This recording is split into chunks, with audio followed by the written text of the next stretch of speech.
Bonjour à tous et bienvenue si vous nous rejoignez sur Public Sénat pour découvrir ensemble les travaux de la commission d'enquête du Sénat sur le thème l'école et les valeurs de la République. Cette commission d'enquête a été créée à la fin du mois de janvier à la demande du groupe UMP au lendemain des attentats meurtriers de ce début d'année. Les sénateurs s'efforcent de répondre à une question: comment faire ou refaire de l'école le creuset des valeurs de la République. La commission multiplie les auditions et les déplacements dans des établissements scolaires. Je vous propose aujourd'hui de revoir l'une des auditions qui s'est tenue ce matin, celle de Jean-Michel Blanquet, directeur général du groupe ESSEC et ancien directeur général de l'enseignement scolaire au ministère de l'Éducation nationale.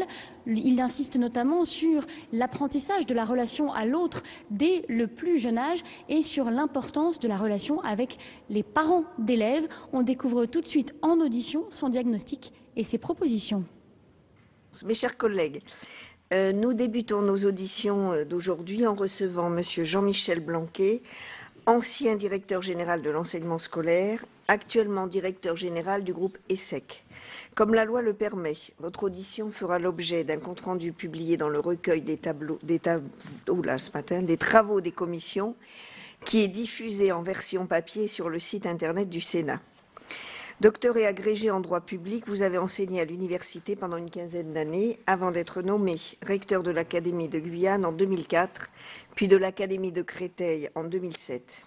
De 2009 à 2012, vous avez exercé les fonctions de directeur général de l'enseignement scolaire au sein du ministère de l'Éducation nationale, avant d'être nommé en juillet 2013 directeur général du groupe ESSEC. Vous avez récemment publié un ouvrage intitulé « L'école de la vie », dans lequel vous livrez votre diagnostic sur le système scolaire et réalisez un certain nombre de préconisations tirées de votre expérience. C'est au titre de ce riche parcours au sein de l'Éducation nationale que la Commission a souhaité vous entendre afin de recueillir votre analyse sur l'état actuel de la transmission des valeurs républicaines à l'école. Vous pourrez sans doute éclairer nos travaux sur les menaces qui pèsent sur notre système scolaire et sur les solutions envisagées pour refaire de l'école le creuset de notre République. Avant de vous passer la parole, le formalisme des commissions d'enquête me conduit à vous demander de prêter serment. Je suis également tenue de vous indiquer que tout faux témoignage devant notre commission serait passible des peines prévues aux articles 434-13 à 434-15 du Code pénal. En conséquence, monsieur, je vous invite à prêter serment de dire toute la vérité, rien que la vérité. Levez la main droite et dites « je le jure ». Je le jure. Je vous remercie. Selon l'usage habituel, je vous propose de nous faire part de vos observations durant une dizaine de minutes, après quoi notre rapporteur Jacques Grosperrin et les membres de la commission qui le souhaitent pourront vous poser leurs questions. Vous avez la parole.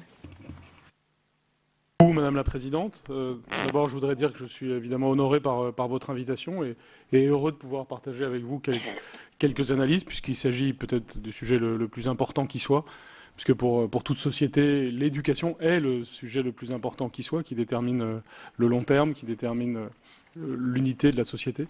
Et donc c'est évidemment très important qu'il y ait des principes républicains partagés et que dès l'enfance on s'en préoccupe, puisque c'est à ce moment-là que beaucoup de choses se déterminent.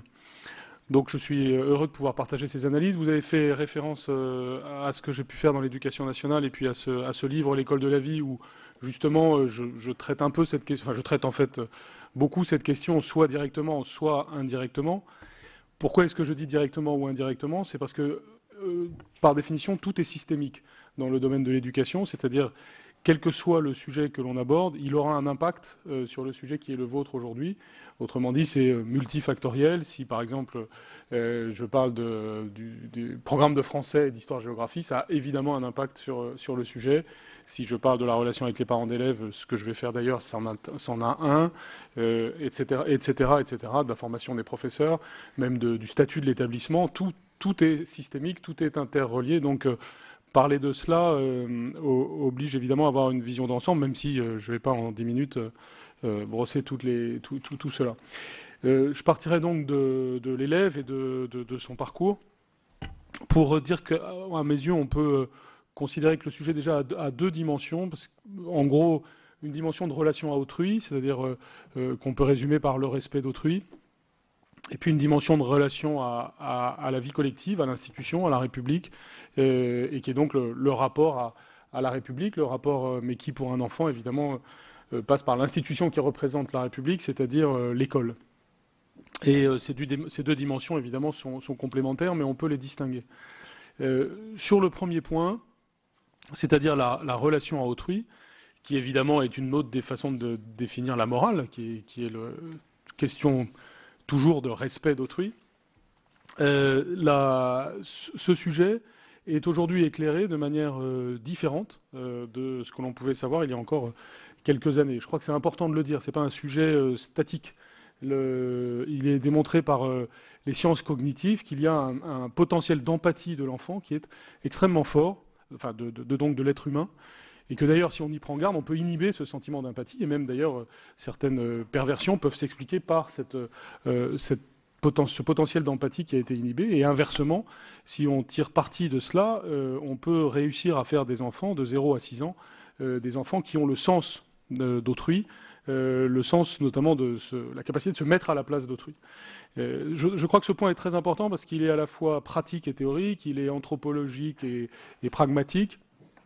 Pourquoi anthropologique? Parce que finalement, on peut dire que parfois les débats sur le système scolaire ont hésité entre deux pôles et qu'on est en train d'en trouver un troisième. Le deux pôles, c'est premièrement le pôle rousseauiste, l'homme naît bon mais c'est la société qui le corrompt, et puis un autre pôle plus pessimiste qui se dit non, l'homme naît mauvais, disons, et c'est la société qui par l'éducation va l'amener à se corriger. Je pense qu'il y a une sorte de troisième voie, de ligne de crête assez scientifiquement fondée, consistant à dire l'homme naît avec un potentiel d'empathie considérable, et c'est l'éducation qui va permettre de le révéler, de l'affirmer. Ceci nous renvoie donc déjà sur tout ce qui se passe de 0 à 3 ans, donc qui excède notre sujet d'aujourd'hui, mais qui est quand même très important, ou de 0 à 2 ans si l'enfant entre à 2 ans à l'école. En tout cas, que se passe-t-il d'un point de vue familial et social entre 0 et 3 ans? C'est évidemment essentiel, puisque nous savons notamment que lorsque l'enfant arrive à l'école maternelle, il y a déjà des germes d'inégalité entre les enfants qui se voient au travers, par exemple, du vocabulaire maîtrisé. Et le nombre de mots que vous maîtrisez à l'âge de 3 ans est déjà assez prédictif de vos réussites scolaires futures, ce qui signifie qu'évidemment le bain familial a joué un rôle. Tout ce qui permet d'avoir... Or, on sait, toujours pour rester sur la question du vocabulaire, qu'il y a un lien direct entre vocabulaire et violence.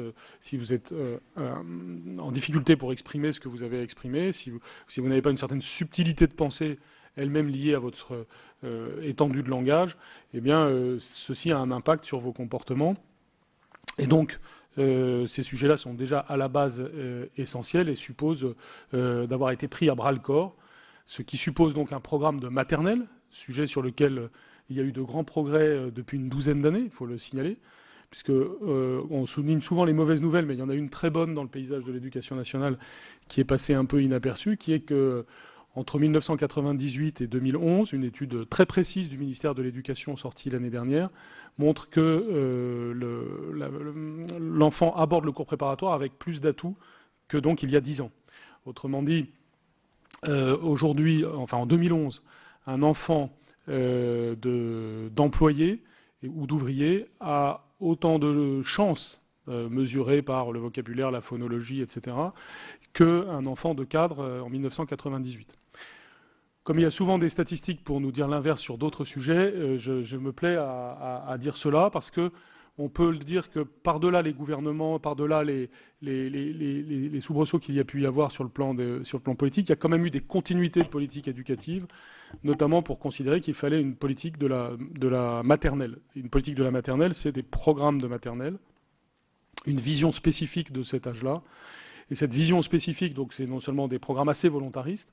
Et là, le sujet, à ce stade, n'est plus forcément consensuel parce que on va avoir souvent d'un côté, on va plaider, comme je suis en train de le faire, pour une attention très précise à certaines compétences de l'enfant à la maternelle. Et parfois, on va opposer à cette vision l'idée que la maternelle, c'est fait pour s'épanouir, jouer, chanter, etc. Bien entendu, de nouveau, je considère qu'il y a une troisième voie qui consiste à dire que, bien entendu, les deux vont ensemble. C'est-à-dire que c'est par le jeu, le langage, la musique qui est tellement importante. C'est un sujet non négligeable dans dans vos travaux. Tout cela joue un rôle à la maternelle, mais doit avoir une visée pédagogique précise, qui est une visée de socialisation de l'enfant. Et puis, autre conséquence de tout cela, donc au-delà de la dimension, je dirais, cognitive, c'est-à-dire ce qu'on apprend à l'enfant, il y a la vision complète de l'enfant. Et de ce point de vue-là, dès la maternelle, et bien entendu, c'est vrai pour la suite, ne pas faire de distinction entre ce qui se passe dans la classe, enfin, on peut en faire une méthodologique, mais pas éthique, si je puis dire, entre ce qui se passe dans la classe et ce qui se passe en dehors de la classe, notamment dans la cour de récréation. Quand vous avez un enfant persécuté par les autres dans la cour de récréation, quand vous avez des phénomènes de tous ordres, d'exclusion de l'autre, de non-respect d'autrui, eh bien c'est déjà le germe de quelque chose d'éventuellement grave, et l'éducation se passe par là. Quand on dit cela, ça renvoie à la responsabilité de la communauté éducative, c'est-à-dire l'idée qu'on ne peut pas considérer qu'être un professeur aujourd'hui, c'est simplement venir dans la classe, faire cours et s'en aller. Il y a évidemment, et c'est pas non plus un individu face à un groupe d'élèves, c'est une communauté d'individus reliés à une communauté d'élèves. Et les individus sont d'ailleurs les professeurs, mais pas seulement les professeurs, l'ensemble de la communauté adulte qui travaille dans l'établissement, et tous ceux qui les aident autour de l'établissement, et comment ceci, donc, comment cette communauté prend ses responsabilités et a une vision complète de ce qui se passe pour l'enfant du début à la fin. Donc, j'insiste sur cette première dimension, c'est-à-dire le respect d'autrui, qui est une vision optimiste de l'homme, une vision volontariste de l'éducation que l'on peut prôner, en commençant par la maternelle, mais vu le temps dont je dispose, je n'insiste pas plus là-dessus. Puis deuxièmement, les valeurs de la République, les valeurs de l'école, adhérer à la collectivité, adhérer à la communauté, adhérer au pays auquel on appartient. Je pense que c'est une évidence que l'être humain a besoin de cela. L'être humain a besoin d'appartenir à des cercles concentriques d'appartenance, à commencer par sa famille. Et bien entendu, la nation compte beaucoup dans ce cadre-là. Paradoxalement, la France, qui est un peu, qu'on peut considérer comme l'un des 2 ou 3 pays qui ont inventé cette notion de nation, est celui qui a le plus de complexes vis-à-vis de cela. Peut-être que nous sommes... parce que justement nous sommes âgés sur le sujet, et fatigués sur le sujet, alors même que ça ne pose aucun problème dans beaucoup de pays. Et j'ai une expérience internationale assez forte pendant les années que vous avez rappelées. J'étais notamment sur le continent américain où j'ai vécu, en Amérique latine notamment, et aux États-Unis. J'ai aussi une expérience outre-mer où les choses se posent différemment. Mais tout ce que j'ai vu, c'est évidemment une absence de complexe vis-à-vis de cela. C'est-à-dire que celui ou celle qui arrive en disant il faut aimer son pays, en aucun cas n'est vu comme un personnage archaïque ou réactionnaire. C'est au contraire la chose la plus naturelle qui soit et qui fait partie d'une chaîne d'appartenance qui n'exclut personne, qui au contraire est inclusive. Donc je pense que cela fait maintenant longtemps, trop longtemps, que l'atmosphère générale de notre pays est à oublier cela, et on en paye évidemment les conséquences.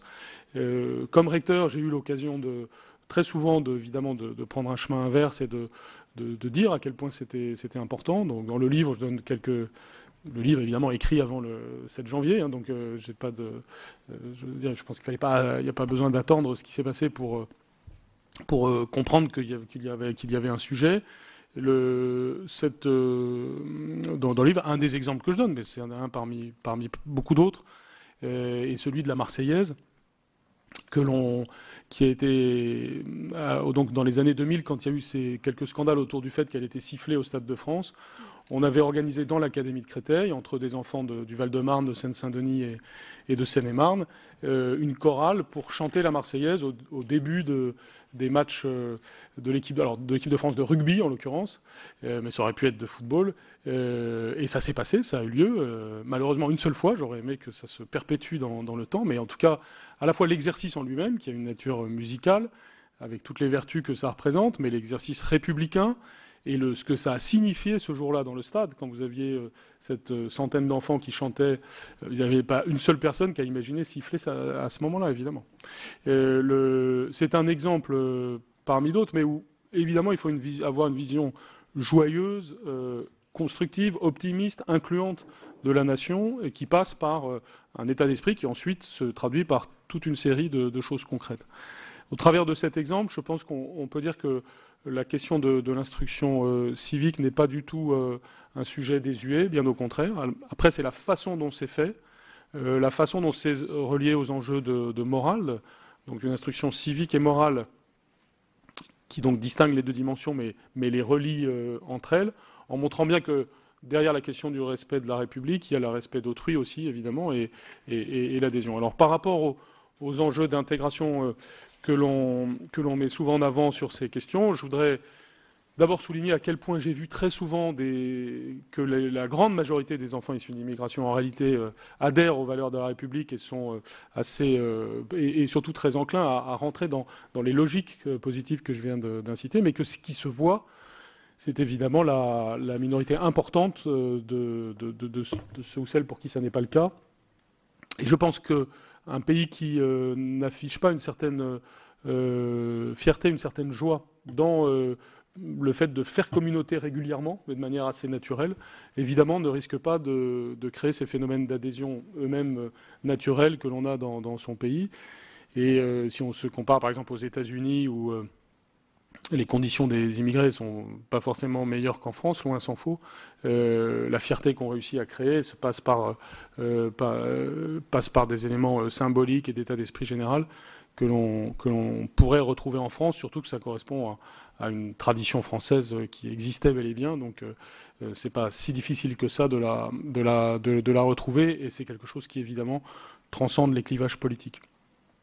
Donc je pense que, peut-être pour conclure, ce qui est important aussi, c'est l'image que donne le monde adulte au monde des élèves. Lorsqu'on se plaint des phénomènes de violence, il faut bien ou de division au sein des communautés d'élèves, il faut bien se rendre compte que la première chose, c'est le sujet de l'exemplarité. C'est-à-dire, que se passe-t-il, que voient les élèves? Alors c'est vrai aussi de ce qu'ils voient en dehors de l'établissement, ce qu'ils voient dans leur famille, ce qu'ils voient à la télévision, sur Internet, etc. Mais c'est aussi vrai de ce qu'ils voient dans l'établissement. S'ils voient une communauté adulte soudée, si un professeur qui se fait chahuter n'est pas un individu seul, mais quelqu'un pour lequel il y a une solidarité des professeurs, une équipe en face, ce phénomène cessera.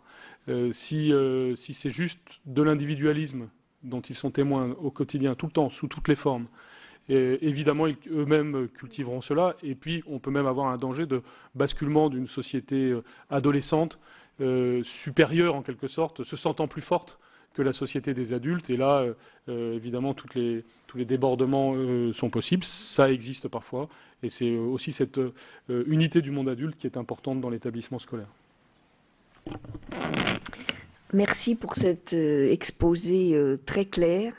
Et ceux qui n'ont pas lu votre livre vont se précipiter pour le lire. Et je vais donc donner la parole à notre rapporteur Jacques Grosperrin.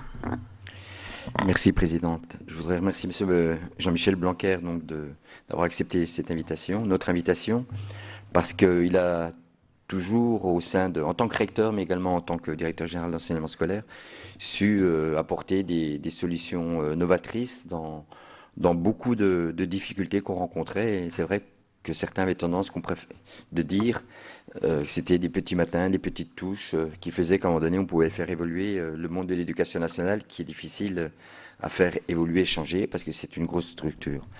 Moi, avant de laisser la parole à mes amis et collègues sénateurs, je voudrais vous poser 3 questions. Vous en avez envisagé une, mais j'aurais souhaité que vous le prolongiez ou le développiez. La première, c'est le diagnostic d'une dégradation du climat scolaire. Alors, est-ce que c'est un effet ressenti? Est-ce que c'est une réalité? Souvent liée aux manifestations d'appartenance religieuse au sein des établissements, vous paraît-il justifié?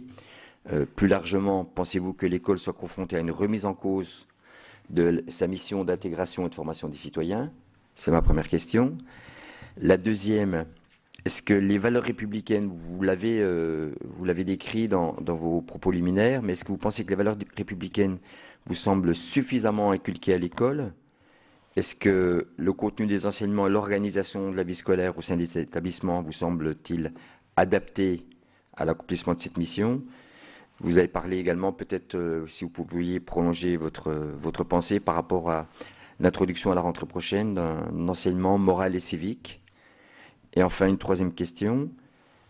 c'est face à ce qui s'est passé, mais c'est vrai que cette mission a été créée, pas seulement à cause de cela, c'est aussi parce qu'on a voulu, à un moment donné, s'interroger sur les valeurs républicaines à l'école. Beaucoup d'enseignants nous ont dit ne pas se sentir suffisamment préparés, soutenus par leur hiérarchie. Et c'est vrai que les chefs d'établissement et les corps intermédiaires de l'éducation nationale, au premier rang, les inspecteurs d'éducation, est-ce qu'ils ont un rôle privilégié, particulier, spécifique à jouer? Telles seront mes 3 questions, avant que mes collègues puissent intervenir.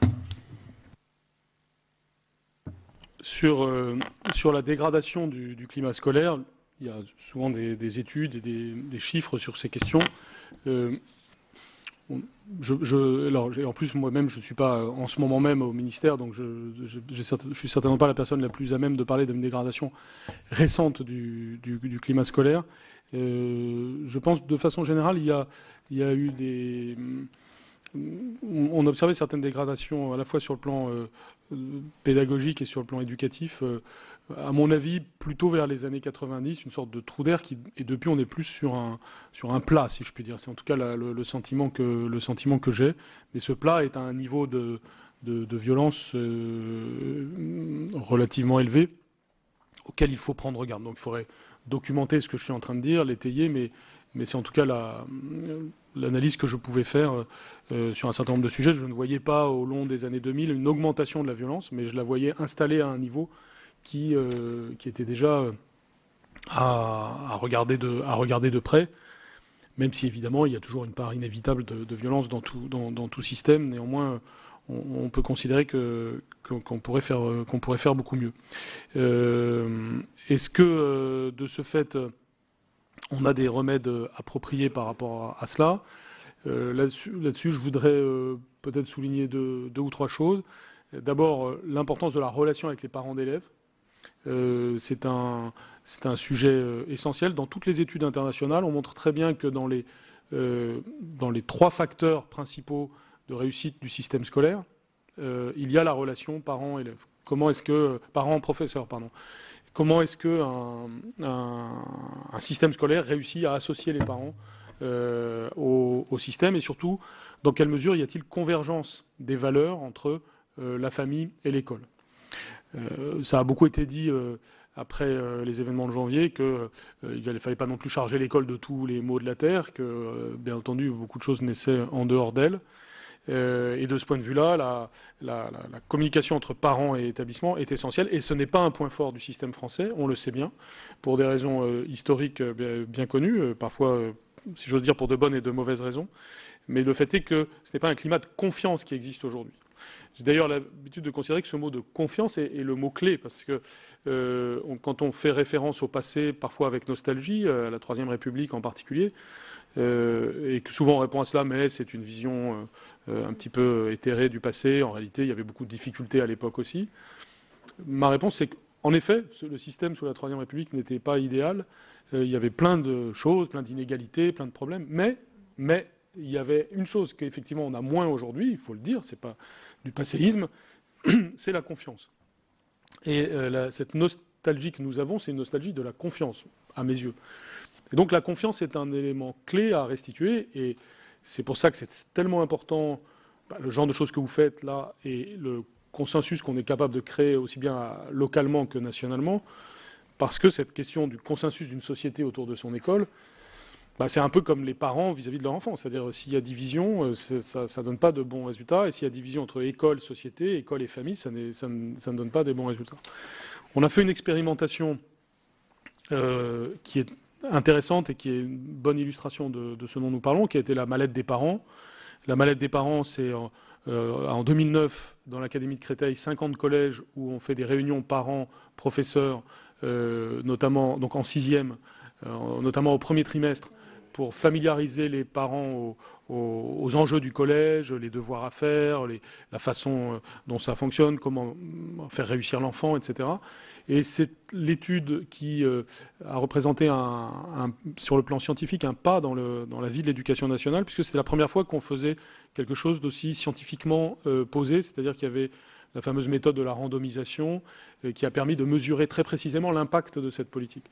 Et donc on a vu un impact fort sur la présence, donc le non-absentéisme des élèves, l'affaiblissement de la violence, et même un impact plus léger mais réel sur les résultats des élèves.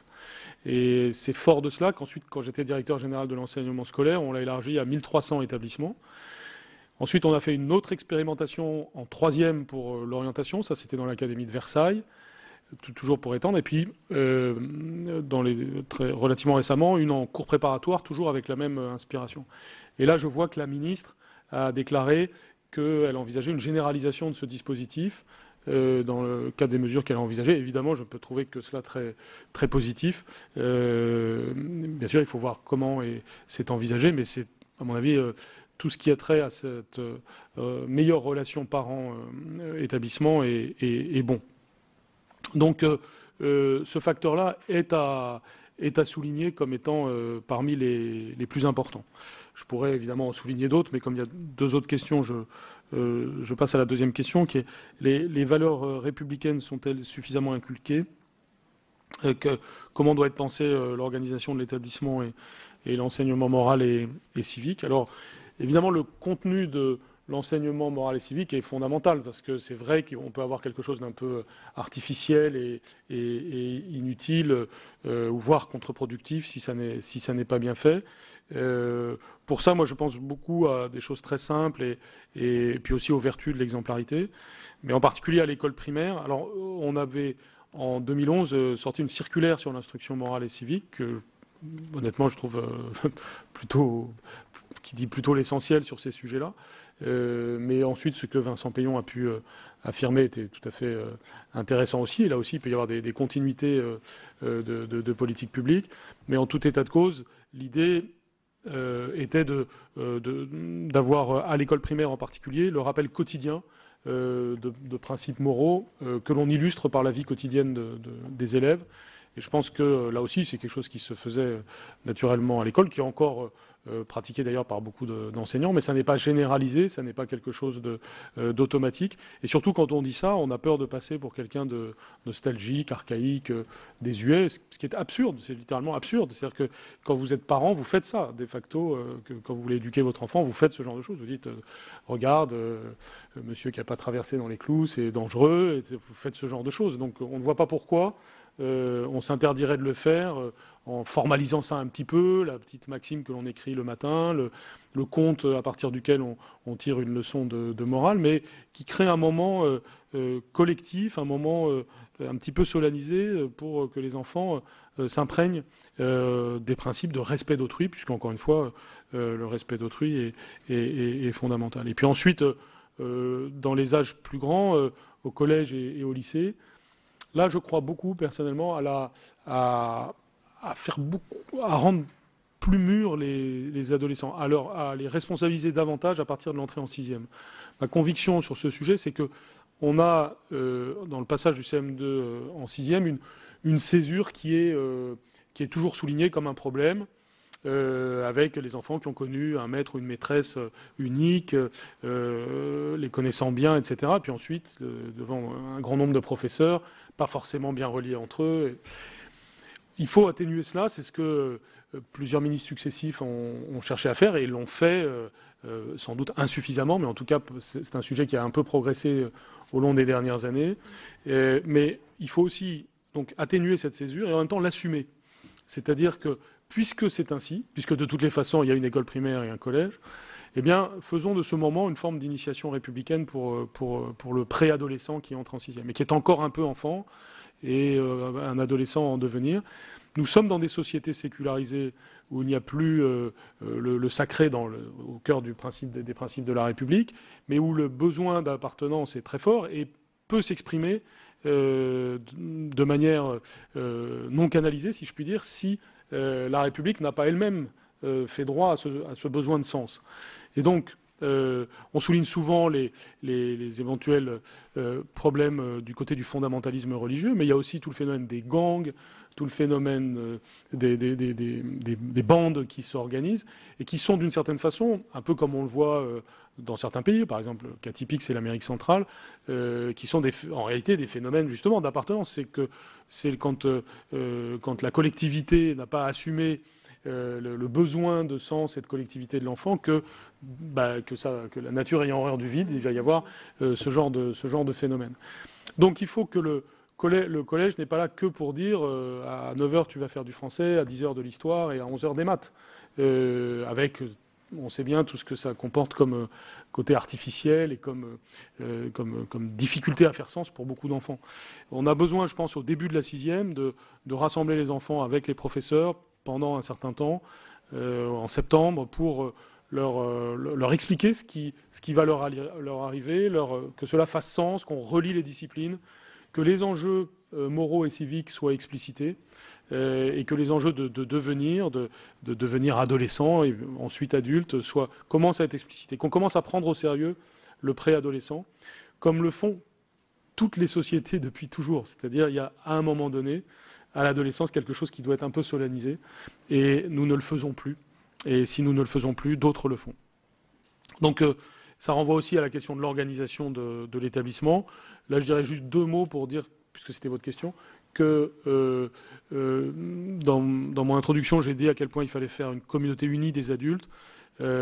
Aujourd'hui, et ça fait la transition avec votre 3e question, les organigrammes de l'éducation nationale sont beaucoup trop souvent en râteau.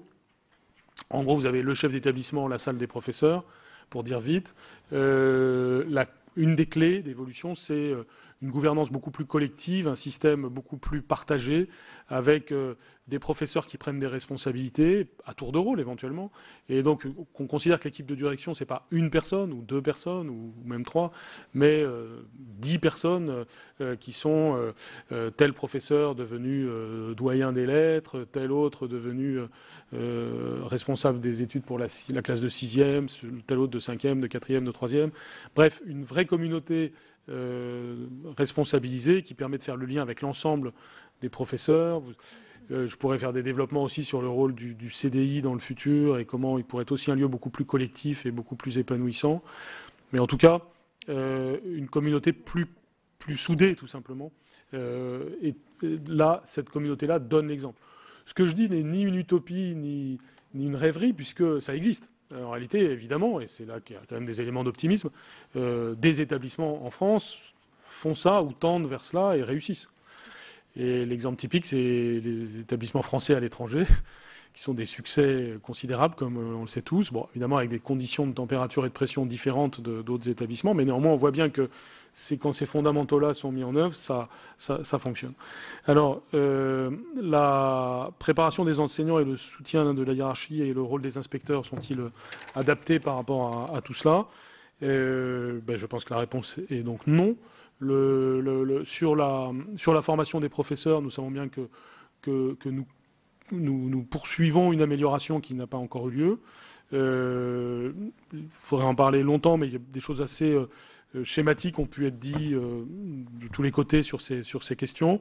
Le fait est que la situation n'est pas bonne, que le fait d'avoir créé les SP peut être intéressant, parce que le problème, c'est pas la mécanique institutionnelle que l'on crée, parce que par exemple la mécanique UFM en soi n'était pas une mauvaise chose, pas plus que la mécanique des SP, puisqu'on a en effet bien besoin d'un lieu de nature universitaire où on enseigne aux professeurs. La question, c'est ce qui s'y passe pour de vrai et les personnes que l'on y met pour enseigner. Et donc, plutôt que de se focaliser sur ces questions presque de processus qui sont convenables là tel que c'est formulé aujourd'hui, c'est la question de qui et quoi s'y trouve.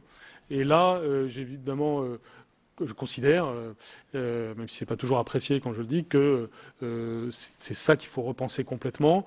J'ai insisté au début de mon propos sur l'importance des sciences cognitives, par exemple. Je pense que la pensée de ceux qui travaillent en sciences cognitives est très importante. Et qu'elle peut avoir un effet en fontaine sur l'ensemble du système si elle est réellement prise en compte. Si on a des enseignants qui connaissent bien les enjeux cognitifs des enfants et des adolescents, ils sont évidemment plus à l'aise pour en parler.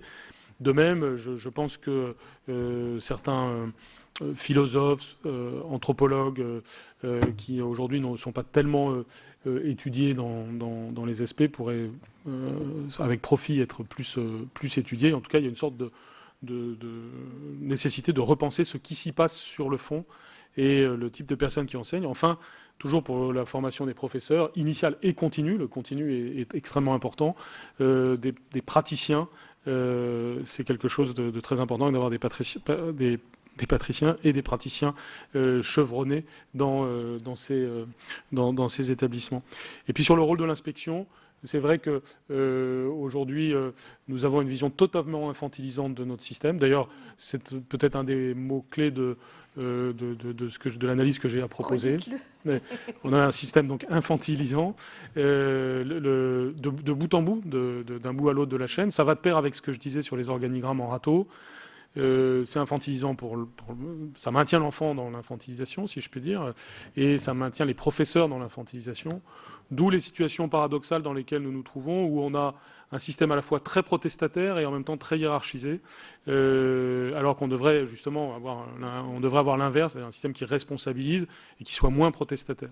Et donc ça, c'est évidemment des grands mouvements de fond qu'on doit enclencher. Et un des éléments pour y arriver, c'est de faire évoluer la fonction d'inspection.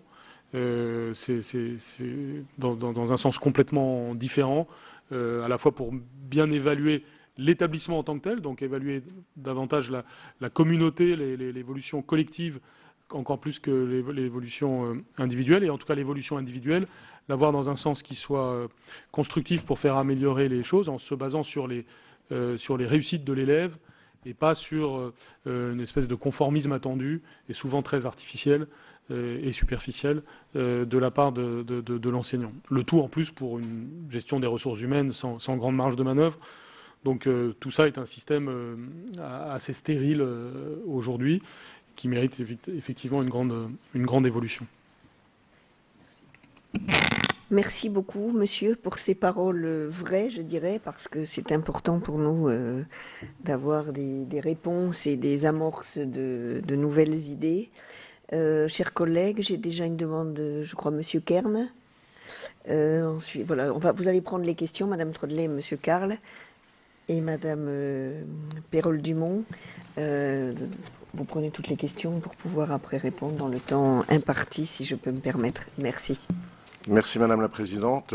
Monsieur Blanquer, c'est vrai que notre rapporteur a déjà posé pratiquement toutes les questions qu'on avait envie de poser. Mais ne trouvez-vous pas qu'aujourd'hui, les référentiels sont beaucoup trop chargés, avec le temps scolaire imparti, pour que les enseignants donnent encore une certaine priorité à enseigner les valeurs républicaines. Notamment, vous avez parlé de cette heure de morale qui ne serait pas malvenue, bien au contraire, mais souvent cette heure, on la néglige, je trouve, parce que justement le référentiel est trop chargé. Il y a un programme, les enseignants répètent, il y a un programme, il faut qu'on aille au bout de ce programme en maths, en français, en histoire géo, etc.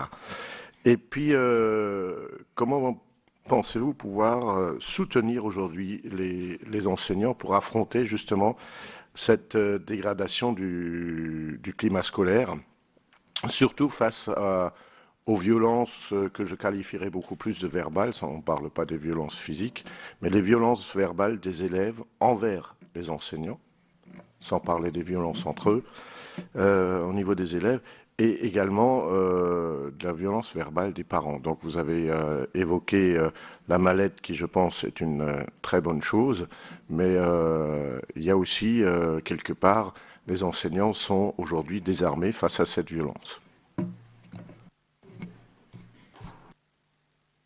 Merci Madame la Présidente. Très rapidement, 2 questions, Monsieur Blanquer. La première, par rapport à l'intervention que vous avez pu faire sur l'école maternelle. Je partage complètement le fait que l'enseignant doit suivre l'enfant à la fois dans la classe et en dehors de la classe. Parce que c'est un tout par rapport à cette sociabilisation vers laquelle on veut le conduire. Ma question est la suivante. Est-ce que vous pensez que les enseignants sont suffisamment épaulés et accompagnés par les professionnels qu'on met à leur disposition, comme je pense aux psychologues scolaires, etc. Et est-ce qu'aujourd'hui, ils y font suffisamment, est-ce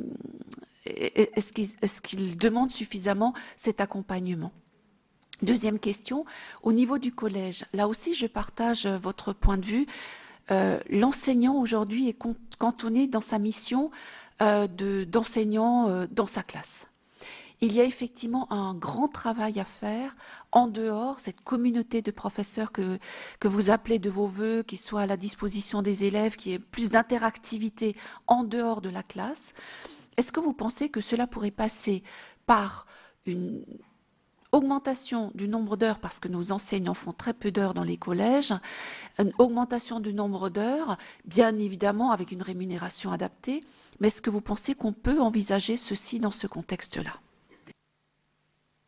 Oui, merci Madame la Présidente. Deux questions moi aussi. Vous avez parlé, Monsieur Blanquer, du lien direct entre le vocabulaire et la violence. Effectivement, moins on a de mots, plus on est violent. Alors comment faire pour que les jeunes acquièrent le plus tôt possible ces mots qui leur font défaut? Est-ce que ça passe par des mesures d'ordre pédagogique, d'enseignement? Est-ce que ça passe pas non plus par une mesure plus structurelle qui est inscrite dans la loi Jospin de 89, c'est-à-dire ce premier cycle qui intègre la dernière section de maternelle, CP, CE1. Deuxième question, vous y avez déjà en partie répondu à la question du rapporteur, hein, concernant ce que j'appellerais le syndrome de la nation et ce manque de fierté, d'appartenance à la nation. Est-ce que ça ne devrait pas faire partie des maquettes de formation des enseignants dans ces futures écoles de formation? Et puis, est-ce qu'il ne faudrait pas remettre, à l'instar de ce que vous avez fait, à certains moments, un certain nombre de rituels qui vont développer ce sentiment d'appartenance à la nation? Dernière, Pérol. Merci Madame la Présidente. Oui, Monsieur le Directeur, tout d'abord, vous dire combien personnellement j'adhère, et je crois que c'est notre cas à tous, aux remarques que vous avez faites par rapport à notre complexe face à l'idée de nation dans notre pays. Je pense que c'est unanimement partagé, quelles que soient nos appartenances politiques. Nous avons effectivement un problème par rapport à cette notion-là, à laquelle pour autant notre pays doit beaucoup, et à laquelle la notion doit beaucoup à notre pays. Donc je crois qu'il faut effectivement que nous fassions notre révolution culturelle par rapport à ceci, c'est le premier point. Deuxièmement, par rapport à vous avez dit aussi à travers votre propos, en filigrane, mais c'était complètement sous-entendu, et je vous en remercie, qu'il n'y a pas un ministre qui ne se soit pas attaqué à faire évoluer notre système scolaire. Or, on voit bien que les choses sont difficiles. La question, c'est est-ce que l'on n'assigne pas à l'école une mission qu'elle n'est pas à même seule d'assumer? C'est une question. Est-ce qu'on ne veut pas faire porter à l'école un certain nombre d'autres défaillances sociétales, familiales, etc. C'est un sujet qui, je pense, mérite notre réflexion. Il est clair que l'école ne peut pas tout. Les enfants y passent un temps limité. Et j'en voudrais simplement pour preuve la question des registres de langage. Les enseignants sont souvent très choqués par des propos des élèves qui, dans la bouche des élèves, ne sont pas des propos choquants, qui sont des termes naturels dans leur milieu familial ou dans leur milieu social ou dans leur quartier. Donc cette question est une question fondamentale. Autre question que je souhaitais aborder avec vous, vous dites qu'il faut faire évoluer la fonction d'inspection. Mais cette fonction a déjà beaucoup évolué. L'inspecteur, les IPRIA ne sont plus ce qu'ils étaient il y a 30 ans. Ils ne sont plus dans une logique, j'ai dire, de suspicion par rapport à l'enseignant. Ils ne viennent pas pour piéger. D'abord, ils préviennent à l'avance. Donc, ils ont fait évoluer leurs pratiques. Ils se sont souvent entourés de groupes de formateurs autour d'eux. Donc, on voit bien que sur le terrain, beaucoup d'expériences existent. Le décloisonnement des matières, des enseignants de sciences et de la vie de la Terre, par exemple, travaillent avec les profs de philo pour bien montrer le lien qu'il peut y avoir et montrer qu'il n'y a pas de cloisonnement dans l'appréhension d'une culture générale. Donc, beaucoup de choses se passent. On a plutôt le sentiment que c'est comment arriver à créer du lien, des tas de choses intéressantes qui se passent ici ou là, et le fait que finalement, on n'arrive pas à globaliser tout ça. Alors, je vais peut-être donner la parole à Monsieur Quesnel, qui apparemment avait quelque chose à rajouter au point où vous en êtes, je pense. Que... Oui, comme ça, vous je pourrez rebondis répondre sur ce qu'a dit ma collègue. globaliser et faire durer un certain nombre d'expérimentations, parce que je crois que le diagnostic que vous avez émis et j'allais dire la posologie que vous avez prescrite, moi elle me convient tout à fait, mais le problème c'est que ça dure pas. En fait, à chaque renouvellement, voilà, il y a d'autres idées, des nouveautés, etc. Les enseignants ne s'y retrouvent plus, et c'est une évidence. Donc comment faire pour, est-ce qu'il faudra interdire que toute nouvelle réforme vienne dès lors qu'on a fait l'évaluation de la précédente, etc. Enfin bref, comment faire durer cette posologie pour qu'elle soit efficace? Monsieur Blanquer de répondre à toutes ces questions en respectant le temps. C'est-à-dire un petit quart d'heure. Voilà, un quart d'heure. Merci beaucoup. Bien, merci pour toutes ces questions. Donc, je vais les répondre dans l'ordre. D'abord, sur la question sur le fait que les référentiels sont trop chargés et qui donc ça laisserait peu de place aux questions, disons, d'instruction civique et morale. Alors, comme je l'ai dit en commençant, tout fait système, en effet, donc on doit forcément réfléchir à l'interdépendance des facteurs quand on parle de cela. Mais d'abord, les questions d'instruction morale et civique sont évidemment d'abord et avant tout des questions transversales. Et on doit s'attacher à voir comment elles sont présentes dans tous les programmes. Là, en ce moment, on parle beaucoup du latin et du grec. Il est évident que si vous étudiez Cicéron, il y a des messages d'instruction civique et morale qui passent, comme M. Jourdain fait de la prose, si je puis dire. Et puis, je fais quand même une grande distinction entre ce qui se passe à l'école primaire et au collège et au lycée. C'est à l'école primaire, il ne s'agit pas d'y consacrer 1 heure par jour, ce serait beaucoup trop. Ce petit moment un peu solennel peut très bien durer 5 à 10 minutes. Et ça peut être le moment par lequel, après chaque professeur le voit à sa façon, mais ça peut être le moment par lequel on commence la journée, par exemple, ou le moment par lequel on le finit. Tout est possible, mais c'est cette ritualisation qui n'est pas chronophage du tout, qui est souhaitable. Donc d'une part, transversalité, d'autre part, ritualisation sont des réponses qui permettent de résoudre la question du temps. Et je ne ferai pas de développement sur le sujet des programmes trop lourds, qui est un véritable sujet, mais qu'évidemment, je n'ai pas le temps de traiter là. Donc, je pense que l'aide aussi, par rapport aussi à ce que vous avez évoqué sur un peu la solitude et la difficulté des professeurs face à la violence, en effet, des mécanismes de solidarité doivent exister pour que jamais un professeur ne se trouve dans cette situation de façon seule. Il y aura toujours des incidents, toujours des parents qui font des choses surprenantes, mais dès lors qu'on ne se sent pas seul face à cela, une bonne partie du problème est déjà en voie d'être résolue. Cela me paraît essentiel.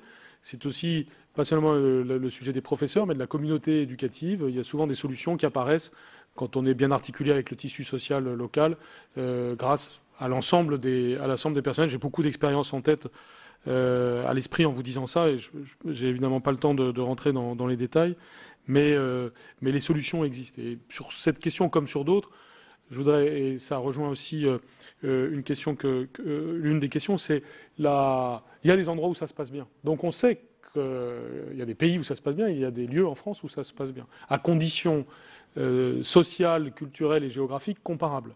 Donc c'est bien que c'est une question, et d'ailleurs c'est réjouissant, c'est une question humaine, c'est une question d'avoir des gens qui font équipe, d'avoir une alchimie humaine qui se passe bien, ce qui passe en particulier par c'est à la fois la cause et la conséquence de la pérennité de l'équipe, et ça permet donc d'avoir des réponses. Ensuite, par rapport à la deuxième question de Mme Troenlé sur les enseignants, sont-ils épaulés, les enseignants de maternelle, très insuffisamment. Et là, je pense que, et ça rejoint aussi la question de M. Carl tout à l'heure sur le cycle, je fais ce détour-là pour répondre à votre question, c'est-à-dire, je pense moi j'étais favorable au cycle tel qu'il est résulté de la loi de 1989 et tel que vous l'avez rappelé, et donc grande section CP, CE1. Il se trouve que ça a changé par la dernière loi, et en raison de la dernière question que vous avez posée sur la continuité des politiques éducatives, donc là j'en rassemble 3, je ne serais pas partisan de revenir au point d'avant, parce que justement on va dérouter tout le monde si on fait sans arrêt des allers-retours sur ces questions de cycle qui supposent la continuité. Donc il aurait, à mon avis, mieux valu qu'on ne change pas, mais puisqu'il en est ainsi, Je sais que c'est une réponse peut-être à moitié satisfaisante, mais puisqu'il en est ainsi, essayons de jouer le jeu de cette maternelle, parce que ça a du sens aussi. Les deux peuvent se discuter, mais ça a du sens aussi de considérer la maternelle comme un tout. Et c'est une des manières de répondre à votre question, parce que, en effet, par exemple, si on avait dans le futur un certificat spécifique pour les enseignants qui enseignent en maternelle, qui s'ajoute à l'ensemble de leurs compétences, et que cela faisait l'objet d'une formation continue permanente, avec en effet les psychologues qui peuvent jouer un rôle fondamental, je pense au sujet notamment des enfants handicapés ou des enfants précoces, ou de toutes sortes d'éléments de différenciation qu'on doit être capable de faire, et pour lesquels les enseignants de maternelle sont insuffisamment formés aujourd'hui. On a besoin d'avoir une politique spécifique là-dessus. Ça passe notamment par la certification maternelle et l'appui d'équipes spécialisées, ce qui est un sujet en soi et qui n'est pas organisé réellement aujourd'hui.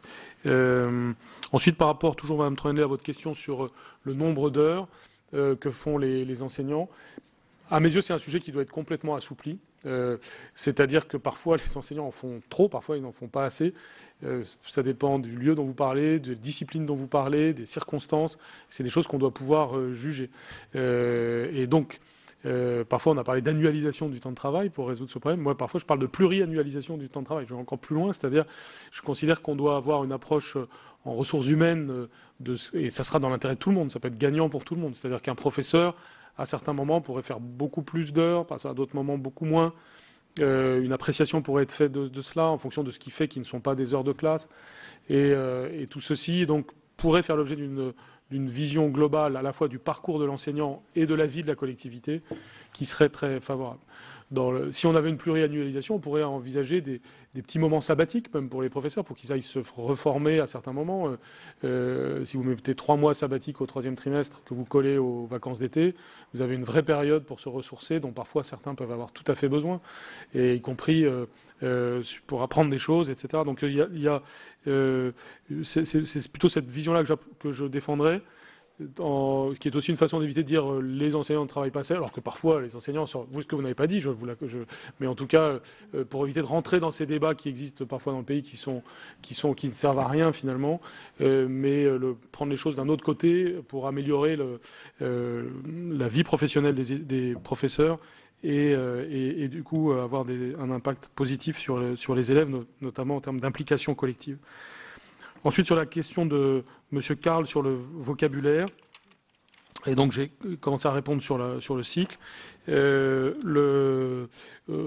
on peut avoir ce qu'on pourrait appeler une politique du vocabulaire. Je pense que c'est très, très important. C'est une politique on pourrait parler d'une politique nationale du vocabulaire, parce que ça passe par les médias en particulier, toute une série de choses volontaristes que l'on peut faire en la matière.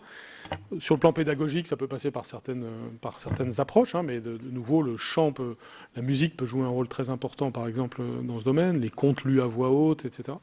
Il y a un programme, que vous connaissez, je pense, qui s'appelle Parler, P-A-R-L-E-R, qui a été d'abord expérimenté à Grenoble et à Lyon, et puis qu'on a étendu à d'autres zones qui, curieusement d'ailleurs, a été, je le signale au passage, un peu combattu par l'inspection générale du premier degré, ce que je ne peux que déplorer. Mais ce programme a montré son utilité. Il porte notamment sur cela. Et il y a un autre programme qui en est dérivé, qui a d'ailleurs aussi existé en Martinique, et que l'on appelle Parler Bambin, et qui peut exister à la crèche. Et j'ai vu d'ailleurs que les pouvoirs publics avaient souhaité l'encourager ces derniers temps. Et c'est souhaitable en effet, et qui consiste à stimuler le vocabulaire à la crèche, puisqu'on sait très bien que l'enfant à la crèche ne doit sûrement pas être considéré comme un objet qu'on pose là, mais comme vraiment un nid de stimulation qu'il faut réaliser, qui suppose professionnalisme, concentration, etc.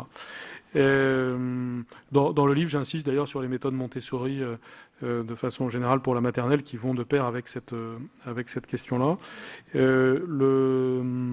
Vous avez parlé vous êtes revenu sur la fierté de l'appartenance nationale et sur les rituels. Je crois que ce mot est un des mots-clés, en effet. Les rituels. L'être humain a besoin de rituels. Qu'est-ce que la République crée comme rituel ? c'est les distributions de... par exemple, à Créteil, on avait fait les distributions de baccalauréat, du diplôme de baccalauréat. Là aussi, c'est significatif de ce que vous avez dit, c'est-à-dire le fait qu'en France, on soit pratiquement un des seuls pays où il y a une si faible solennité de la remise de diplôme, quel que soit le diplôme, est un signe de cet affaiblissement du sentiment d'appartenance. Et ritualiser cela et ritualiser bien des choses dès l'école primaire me paraît souhaitable, et ce serait typiquement un sujet qui pourrait se définir de façon consensuelle dans le pays. Ensuite, par rapport aux questions d'Mme Pérol-Dumont, sur la question de la mission de l'école qui serait éventuellement trop large. Et c'est évidemment quelque chose qu'on doit toujours rappeler, en effet, pour commencer. C'est-à-dire que c'est contre-productif de demander de charger l'école de plus de mots que ce dont elle est responsable, parce qu'on crée des espèces de cercles vicieux du dénigrement, alors même qu'il se passe des choses exceptionnelles de la part de l'institution scolaire très souvent. Et que ça, on ne le souligne pas assez. Et puis par ailleurs, votre question renvoie effectivement à une vision générale du rôle de l'école dans la société. Alors là aussi, je pense que, si vous voulez, on peut avoir une conception qu'on pourrait appeler défensive de l'institution scolaire, en se disant, au fond, l'école est un sanctuaire, et cette école, sa mission première, c'est l'instruction. Et il faut faire très attention de ne pas lui demander trop d'autres choses, parce que sinon, en lui demandant trop d'autres choses, on la fait rater et ce qu'elle est censée faire et ce qu'on lui demande de faire en plus. Je crois que cette approche a beaucoup de force, et en même temps, on ne peut pas s'en contenter. On est obligé de voir les choses comme elles sont et de prôner une approche offensive qui n'est pas contradictoire avec la précédente, mais qui est plus englobante et qui consiste à dire que l'école a un rôle social dans son environnement. Parfois, c'est le service public du territoire concerné. C'est pourquoi, d'ailleurs, je pense que des évolutions futures pourraient consister à donner à donner des outils plus importants, des marges de manœuvre plus importantes au chef d'établissement dans la mission sociale autour de l'établissement, et le chef d'établissement est un personnage clé dans le pays, quoi. Et donc, comment est-ce qu'on tire toutes les conséquences de ce constat, y compris en termes de recrutement et de formation des chefs d'établissement. Et donc, cette situation fait que il faut assumer le fait que l'école doit rayonner dans son environnement et parfois assumer un peu plus que le temps scolaire. Et donc là, on peut raisonner par cercle concentrique sur ça. C'est tous les enjeux de l'accompagnement éducatif de 16h à 18h, des activités périscolaires qui doivent forcément être coordonnées entre l'école et les autres acteurs. Sinon, il y a beaucoup de choses contre-productives qui peuvent se réaliser. Et puis à l'extrême, il y a évidemment le sujet des internats, qui est un de mes sujets les plus chers, parce que c'est quand même la réponse ultime que l'on a quand on ne maîtrise plus les phénomènes extrascolaires qui ont pourtant un impact sur la vie scolaire. Vous pouvez faire un excellent travail de 8h à 17h et ce travail se défait comme la tapisserie de Pénélope après 17h, si vous voulez. Et donc les enseignants peuvent avoir le sentiment de labourer la mer. Face à cela, l'institution scolaire a historiquement une réponse, et cette réponse, c'est l'internat. Non pas comme un phénomène de fuite ou de déresponsabilisation de la famille, parce qu'on peut avoir tout à fait l'internat et associer l'association de la famille à ce qui se passe au travers de l'internat. Moi, j'ai vu, avec l'expérience des internats d'excellence, j'ai vu vraiment un lien avec la famille s'affirmer grâce à cela, parce que avec des familles, des parents qui pouvaient dire explicitement je ne lâche pas du tout mon enfant, je vous le confie, mais c'est vrai que la situation a atteint certaines limites et je vous fais confiance et ensemble on va avoir un projet éducatif commun, quoi. Et ça, c'est évidemment extrêmement important. Voilà pour cette audition sur le thème de l'éducation et la perte de repères républicains. La commission d'enquête à ce sujet au Sénat auditionnait ce matin Jean-Michel Blanquet, directeur général du groupe ESSEC et ancien directeur général de l'enseignement scolaire au ministère de l'Éducation nationale. Devant les sénateurs, il est revenu sur ses propositions. Il insiste notamment sur le rapport de l'enfant à l'autre et à l'ensemble du groupe et sur l'importance des relations avec les parents d'élèves. Vous pouvez toujours voir et revoir cette audition et toutes les autres sur notre site publicsénat.fr. Très bonne suite des programmes sur les chaînes parlementaires.